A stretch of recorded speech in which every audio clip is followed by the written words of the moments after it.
Right now, rail networks across Australia have their own unique standards, processes, ways of working, and multiple different rulebooks. This makes the rail system complicated. It affects safety, drives up costs, and limits workforce mobility.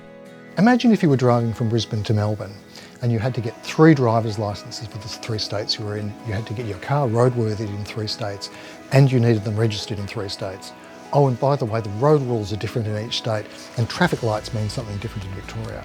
This is the sort of problem that the rail industry is facing at the moment. It's time to work together and get consistent on the things that just make sense. Through the National Rail Action Plan, we're reducing these differences and establishing more consistent ways of working. It means workers won't need to be retrained and tested for every network they work on.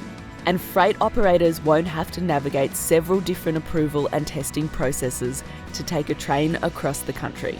By cutting red tape, we're making our rail system simpler, safer, and better able to attract and retain the thousands of extra workers our industry needs. We're working with governments and industry to develop a set of common operating rules and practices that are recognised across networks.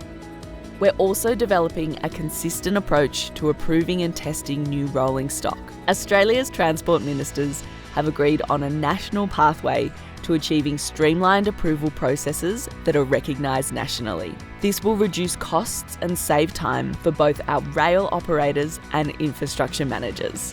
By getting a more streamlined process across the country for rolling stock, we will absolutely unlock the potential for safer, more innovative, low-emission trains. Visit our website to learn how the National Rail Action Plan is making rail simpler, safer, and better.